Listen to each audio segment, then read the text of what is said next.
តែនិកជនមន្ទីរពេទ្យគន្ធបុប្ផាបានព្យាបាលពិនិត្យបានព្យាបាលនិងពិនិត្យជាង42,000ករណី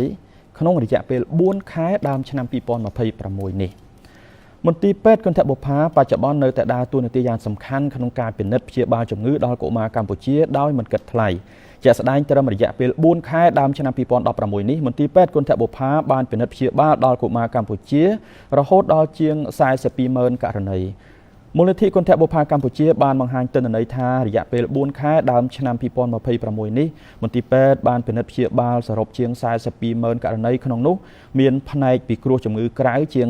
31,000ករណីការដាក់ឲ្យសម្រាប់ព្យាបាលក្នុងមន្ទីរពេទ្យជាង60,000ករណី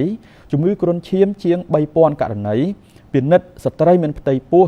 ជាង30,000ករណីសម្រាលកូនជាង6,000ករណីនិងការវះកាត់បេះដូង450ករណីជាមួយនឹងការពិនិត្យនិងព្យាបាលករណីទាំងអស់ខាងលើនេះមន្ទីរពេទ្យគន្ធបុប្ផាបានចំណាយថវិកាប្រតិបត្តិការសរុបចំនួនជាង$13 លានអាមេរិកអាណាព្យាបាលដែលបានជូនកូនទៅទទួលការពិនិត្យព្យាបាលនៅមន្ទីរពេទ្យគន្ធបុប្ផានាថ្ងៃនេះបានបង្ហាញការដឹងគុណជាខ្លាំងចំពោះគុណបំណាច់របស់មន្ទីរពេទ្យគន្ធបុប្ផាគុណបំណាច់ដែលជួយព្យាបាលជួយសង្គ្រោះជីវិតកូនចៅរបស់គាត់ក៏ដូចជាកូនចៅរបស់ប្រជាពលរដ្ឋខ្មែរគ្រប់រូបដោយយកចិត្តទុកដាក់ប្រកបដោយវិជ្ជាជីវៈនិងពុំមានការចំណាយថវិកាសម្រាប់ការព្យាបាលភ្ជាប់ជាមួយនឹងការដឹងគុណនេះដែរពួកគាត់អំពាវនាវដល់ប្រជាពលរដ្ឋគ្រប់រូបរួមចំណែកបរិច្ចាគថវិកាតាមលទ្ធភាពដើម្បីគាំទ្រដល់ដំណើរការមន្ទីរពេទ្យ